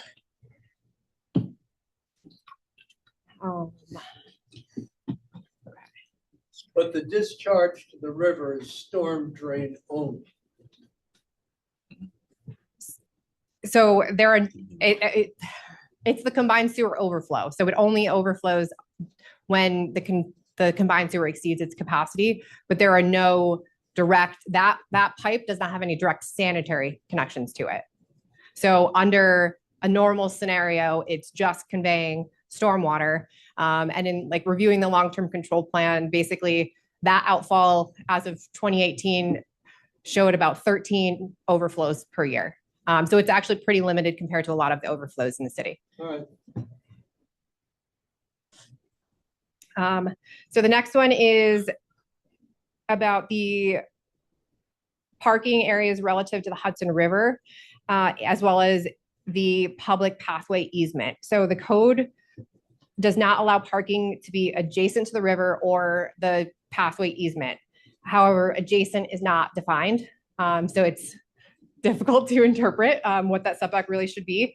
But I think, generally the intent, which goes against like the exact plan that was shown in the comprehensive plan, we do not want the parking to dominate the river view, right? So we don't want all the buildings in the front and then all the parking at the river. So I think our design really worked to provide a compromise and tuck those parking lots in between the buildings and still provide significant green space and activated pedestrian space along the river. So we are providing a 95-foot parking setback, a 95-foot parking setback from the river, in addition to that landscaping buffer. And we have, I think it ends up being at the closest point, it's 21-foot setback to the easement that would be for that future pathway. And that's just at the northern end where, again, like that shoreline kind of butts in a little bit. So just another thing to note is like compared to the existing condition of the property, the redevelopment will substantially reduce the pavement adjacent to the river, where we currently have the access drive 25 feet off, basically at the top of bank of the river right now. Are you going to provide bike parking? Yes. Okay. By the river or back out? Yep, Is it going to be proposed public access? Yes. Okay. Yeah, so there are, in accordance with the code, we've got short-term and long-term bicycle storage, but there's bike rack space throughout the site, near the public path, near the playground. But the public can use it? Yes. Okay. Yep. So the final variance is to eliminate street trees where one street tree is required per 35 linear foot of frontage. So as we discussed, the main driver for this is the fact that we are pushing the curb 2.5 feet closer to our property line. So we're pushing that maintenance strip, which would typically contain the street trees, closer to the property, closer to that combined sewer that is shallow and has potential concerns.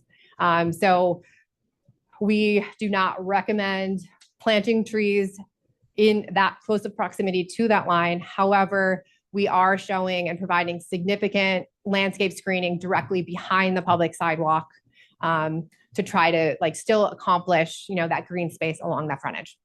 So that you're gonna put trees, so it's gonna be street, parallel parking right now, sidewalk, then trees, then parking, then buildings. Yes. Okay.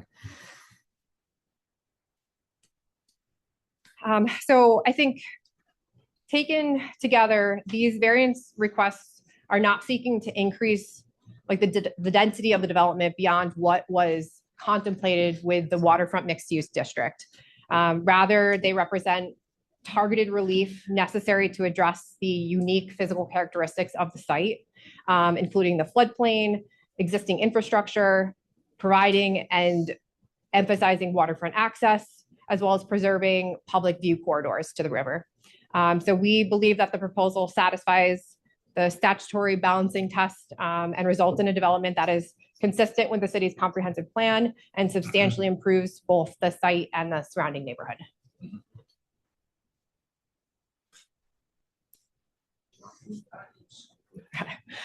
So I guess in terms of the process and the timeline, we wanted to just present this to you. So we did present to the planning board at the June 16th meeting. They declared themselves as lead agency.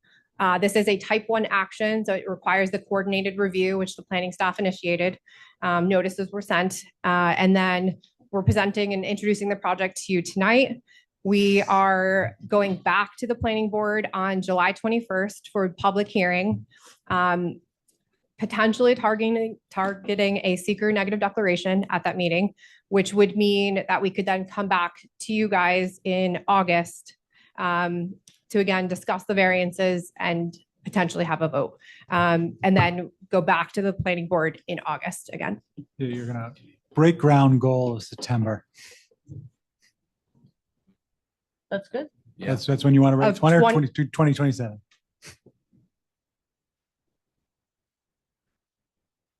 That's what you're saying. I'm just Go confirming. ahead. Of 2027. Okay, first of all, it's a great presentation, I think, to get us acquainted with the project. I have a question on what is workforce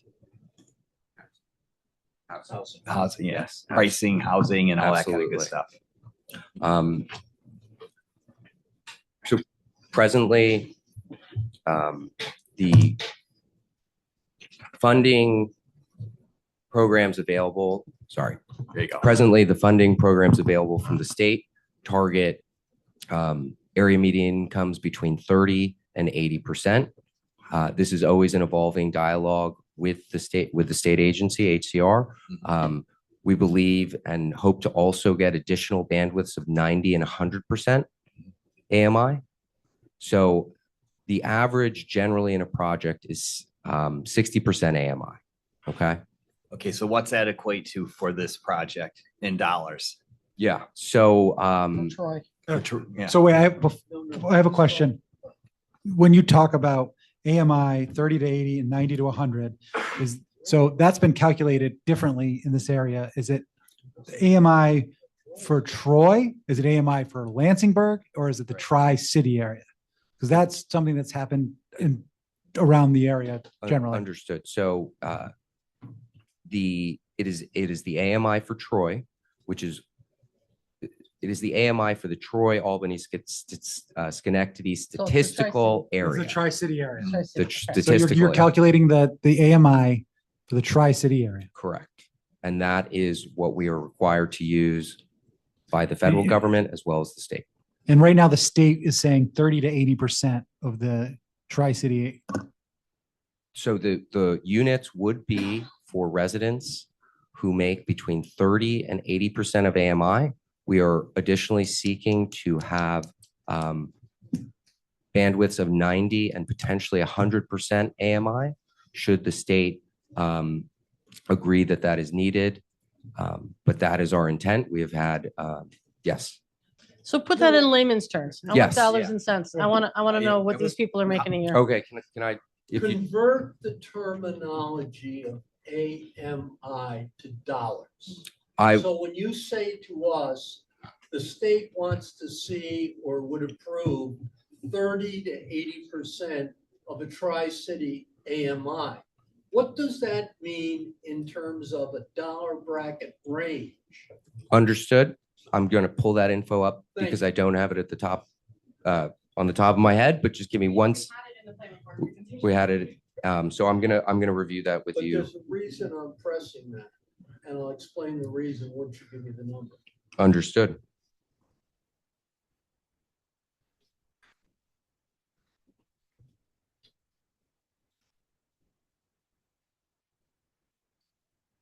Okay. So the rents that I'm going to give you right now are based on 2026 HUD data. So I'll just note that these could change in the future as AMI is recalculated going forward. They will be set the year that we complete. Right. Sure. So an 80% AMI would be for residents meeting 80% AMI. A one bedroom would be 1850. A two bedroom would be 20. Whoa. Slow this part down. Yep. Oh, yeah. One bedroom, 1850 a month. Go ahead. Two bedroom, 2220, and a three bedroom would be 2560. Three bedroom is 2560. So based upon an assumption of at least an 80% AMI, you're looking at a rent of 1,800 to 2,860, right? Correct. So you're, what, But oh, go ahead. I'm on a roll. Okay. Let me finish.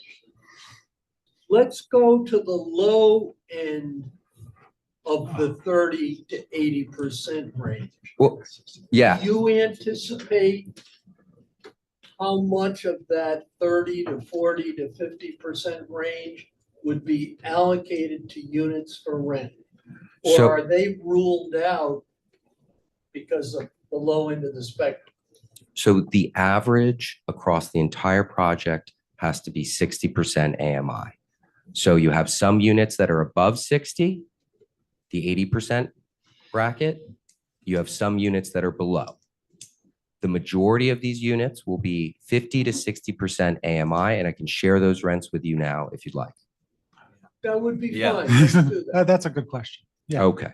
So units at 60% AMI, a one bedroom as of today would be 1380, a two bedroom would be 1660, and a three bedroom would be 1920. At 50% AMI, a one bedroom would be 1,150, a two bedroom would be 1,380, and a three bedroom would be 1,600. Who's going to make the ultimate decision of what percentage allocation of AMI is going to go into this project? That in part is based on a market study, right? So we assess where the need is, and then we present that to HCR, and HCR is the state agency that coordinates funding for these projects. So Let's talk, I'm sorry, go ahead, I'll wait. So could I assume that if I'm at 60%, I'm at 1320 for a one bedroom, that half of that would be if I was at 30% of AMI? no. No, 1150, you said was the one bedroom. So 30% AMI for a one bedroom would be 690. Oh, I'm Oh, sorry. you know, yeah. 30%. Okay. Yeah, 690. Okay. Two bedroom would be 830 and a three would be 960. 960 for a three? Correct. Okay. What was the two unit? 830. 830. Okay. So I mean, that's, I I don't wanna- know where did that's the like, state come? that's like The rest of the really country. low income. So the rest of the situations. country, AMI for workforce is 80 to 130%. Like, I don't know Yeah, where I these mean, this state is- numbers are coming up Like I from. did my homework on workforce stuff and this is starting to sound like low income housing. to me. So again, we are targeting, in addition to these bands, 90 and 100% of AMI. I would say 80% of AMI is market for this area. So 80% of AMI, but you don't, but you need, can't say take 200 units as a nice round number. Right. What percentage of the 200 units are gonna fall in the 80% plus versus what number in the 60% Yep. plus versus what number in the 30%? So I would say roughly, and again, this is determined by a market study, right, which we have not yet completed in terms of where the demand is. So again, we have to balance across 60%. That being said, anywhere from 110 to 130 units would likely be in that 50 to 60% range. And then some balance would be at 70 and 80 and 30. Say that, so what was the number at 50%, did you just say? So the vast majority of units would be 50 and 60% AMI. Okay.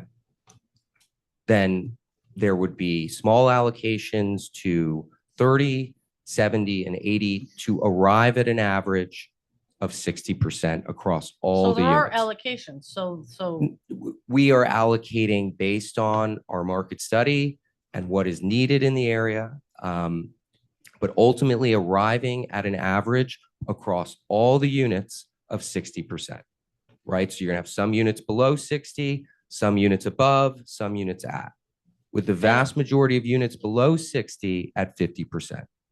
and all the single bedrooms are the same, correct? So like if Zach is paying $860 and I'm paying $1350, we still have the same unit. Correct. That is required. I have a problem with that. What is the AMI for this area? So I just asked, I looked it up and I don't know. AI gave you an answer. Yeah, well, what did AI give you? I'd love to hear his. Oh, okay. 160, 160? 116. For the Albany Tri-State after the SMSD, it's 116,000. 116,000. So the, 116,000. Thank you. Okay, that's all I wanted to know. So generally, the way that these rents are calculated is that it is understood that if you pay more than 30% of your income to rent or housing costs, you are rent or housing burdened. Okay. And so you work back from the income level and you take 30% of that. This is rough. It gets more complicated, but this is very rough just to keep it simple. So if you're making $100,000 a year, 30% of that is $30,000. right.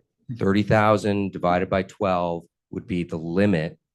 Anything more than that, you would be rent or housing burdened if you had a mortgage, et cetera. Can I ask some questions about the funding on this project? Absolutely. Is it private capital or is it public tax dollars? Where does the funding come from that's going to drive this bus?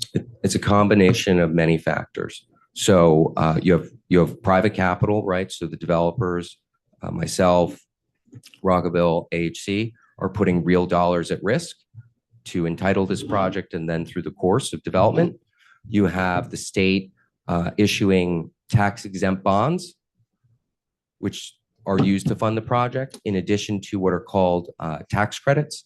So the federal government issues tax credits, which are then sold to generally a financial institution who has a vested interest in these projects because of CRA requirements. So the Community Reinvestment Act requires banks to either provide banking or invest in areas that need housing. Is the private capital being funded privately through limited partnerships and pass-through tax credits and depreciation to well-heeled investors? No, it is our own money. Okay. If you start this project, you mentioned, I think, 4 or 5 times Troy financing or approval for financing from Troy. is Troy tax dollars collected from the public being put into the cash flow pipeline to promote this project? I don't believe I ever said that, and I want to say definitively that is not the case. Thank you. If you start construction on the project, has anybody asked for a performance bond contract? Has that come up at planning? That has not. Generally, that does not occur unless you're working, you're completing work on publicly owned land or infrastructure, right? So sometimes if you, as the developer, are doing street work, right, the city might require a performance bond. So if it's a city project, Steve, we require performance bonds, for example, on the new firehouse on 117th Right. Street, okay? So But we're this not is not the same thing, right? Who owns that property at this point in time? That is owned by Clark Trading Co. By who? Clark Trading Co. Okay. Wait, he is doing work on city property though, isn't that, because that, the river frontage is city The property. right-of-way work permit would require either surety bond or Just- something like that. So he's, Yes, he's for- doing for some work that- on city for that property. portion of work. Okay, Right, but that's not, that's not a lot. I it's not understand. major construction. No. Can I ask another question, Steve, or you got more? No, I got more, but I'll wait. Okay, I got another simple question. I ask a lot of simple ones. No worries. We leave the complicated ones to Steve. How many one bedrooms, how many twos, and how many threes? We've not yet determined the unit mix. Okay. But I'll be happy to share that info next time. I also have a concern here that I'm just gonna say. So this isn't right in the smack of the North Atlantic Flyway. And you are starting construction in the middle of migratory bird season. So, and I know that doesn't sound, I wouldn't laugh at it. And like that whole area is a mile up the river is where the geese roost, like, and that's where they roost when they're coming. So- I'm impressed that you. So I'm just, so He's speaking as a hunter, I believe. So I tell you, I hunt a mile from this land. I duck hunt a mile from this land.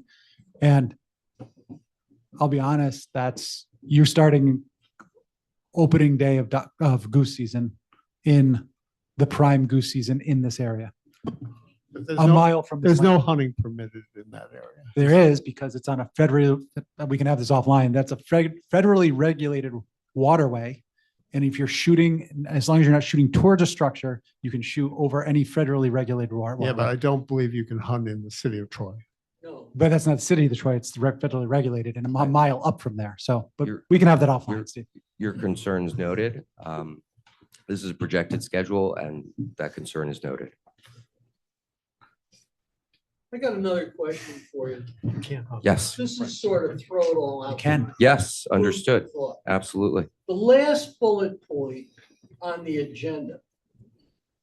Relief is requested from the requirement that all display windows be constructed with clear, colorless glass. Visibility is important Yeah, for public safety. I don't I think that was a understand what I just read. misinterpretation of the original very preliminary architecture. I can't hear you. I think that was a misinterpretation of the very preliminary original architecture that was submitted. The glass will meet the code.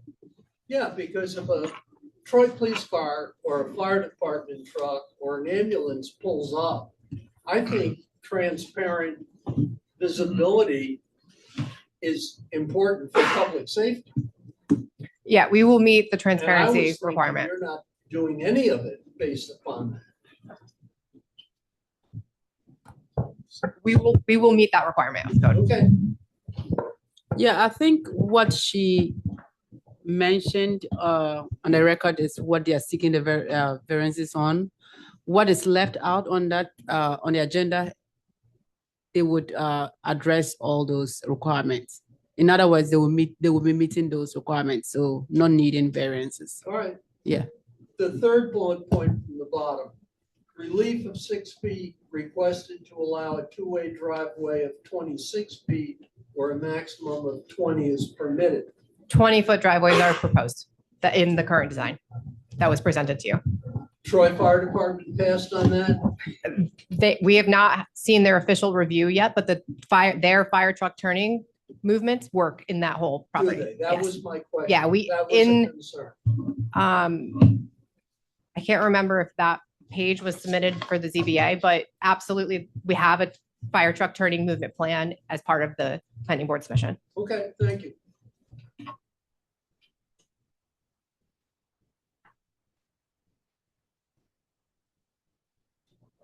No, not at this time. Is there any questions out in the public?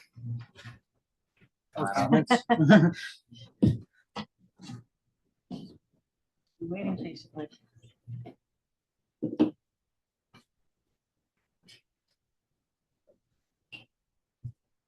It's like you're a regular here. I am. I care. My name is Barb Nelson. I'm an architect and I live at 37 Bell Avenue. I'm also the director at TAP Incorporated. One of my colleagues at TAP has submitted you a letter. I just want to make sure that you have it in the record from Lisa Rodriguez. But I will also make a few comments. One, this is an amazing site, an amazing opportunity for really a creative design of housing and traffic management.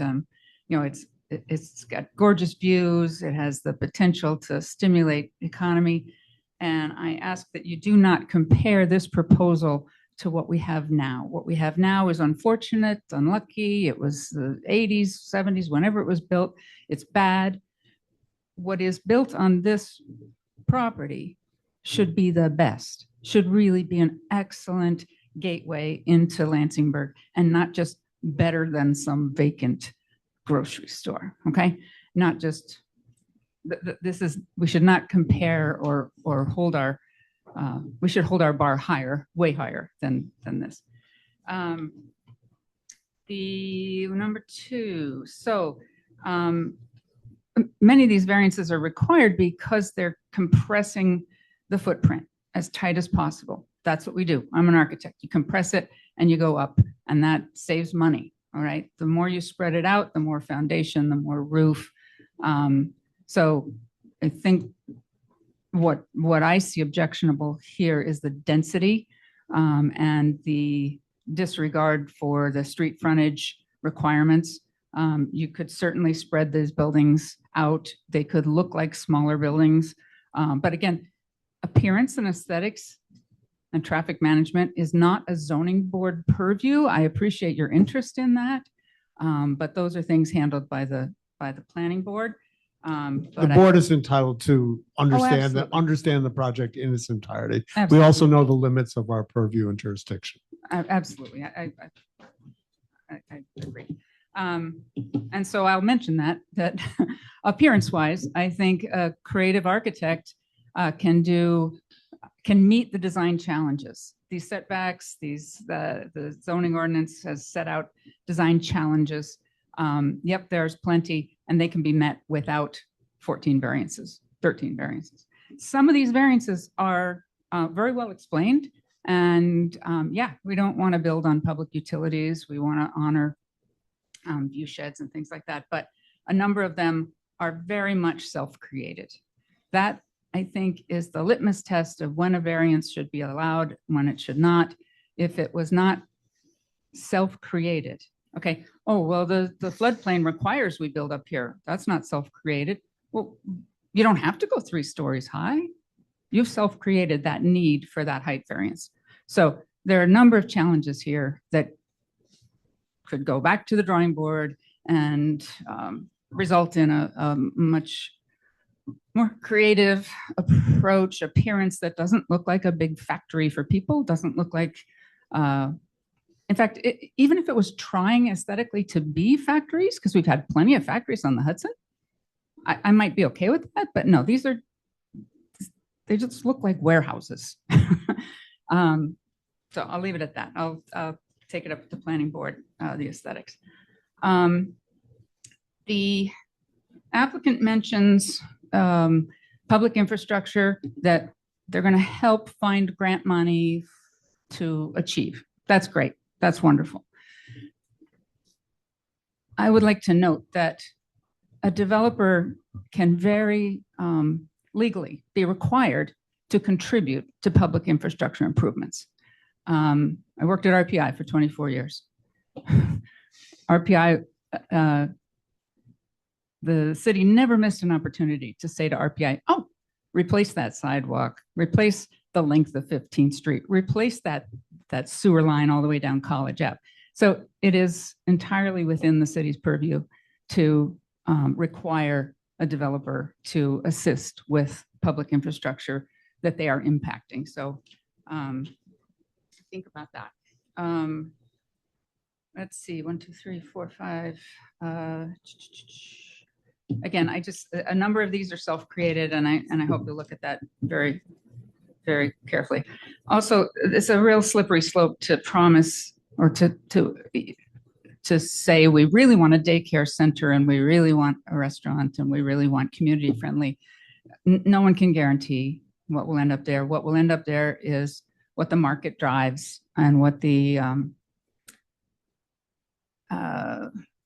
what the commercial retail shopkeeper is looking for. I do understand that 21 parking spaces. Okay, maybe that doesn't seem like a lot, but it's about the same as any store downtown. No store downtown can claim a whole, any block of stores has a block of parking. But you do have 205 units full of people who want to get coffee or want to go to a gym. So don't disregard that there's a whole walkable population being inserted here. And having said that, Tap Inc., we're nonprofit architects and community planners. We are advocates for affordable housing. We own a 20-unit affordable housing facility. The density of 205 families here, I don't think, and I'll fight for affordable housing, all night, all day, all my life. But I don't think we do people any favors by grouping people in this tight density. 200 families.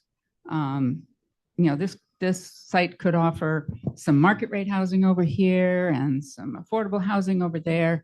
But the straightest, fastest path to funding is, one source. Okay, low-income housing tax credits. Let's get to 200. Let's get to 300. Let's not stop at 100. Is the developer doing what's right for the people being housed, or is the developer doing, what they can to maximize profit? I understand that we all need to make money, but I do question the density of this many low and moderate income families in one space, living on 100-foot long double-loaded corridors. Maybe. And our comprehensive plan shows a much broader, very public approach, a park in the middle of this site. There's so much potential for that as opposed to a meandering through the parking lot. So again, it's preliminary. A lot of these variances are pretty well explained and probably necessary, but a good number of them, I think, are self-created. And, we invested, I think, almost $1 million in our comprehensive plan and our zoning ordinance to not follow it. Let's see what we would actually get if we actually followed it. So I encourage the architects to get back to the table. Thank you. Thank you. Thanks, Barb.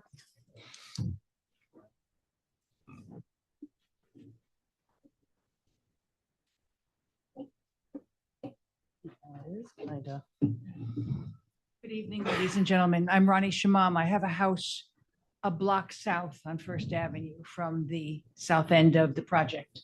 And I want to just remind you all that of something that you already know. This area is one of the most historic, beautiful spots, not only in Troy, but probably in the state of New York. We have so much to be grateful for and thankful for this location. So the people of Lansingburg deserve the respect and the consideration when we open up that waterfront for the neighbors and consider, as Barb said, the reduction in density. We've heard from nearby buildings that have been recently developed, the problems that have happened inadvertently that impact the entire Lansingburg community.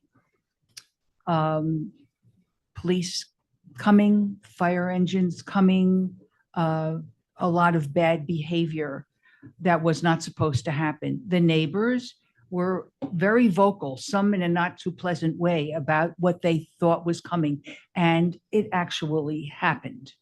So I asked you to listen to the neighbors when we have the public hearings. Please be aware of the history and where we are with that, and I would greatly appreciate your consideration. Thank you. Thank you. Thank you. Is there anyone else who'd like to speak? Anybody online? Angie? No.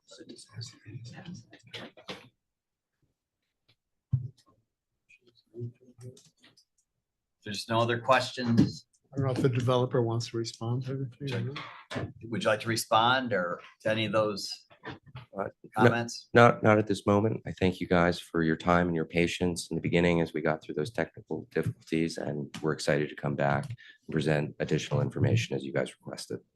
Okay. We appreciate you doing this, so Yep. it's good for us too. So. Thank you. Thank Can I you. have a motion for adjournment? I will make that motion to adjourn. I'll second. Oh, I vote to approve. Approve. Yay. Thank you, everybody.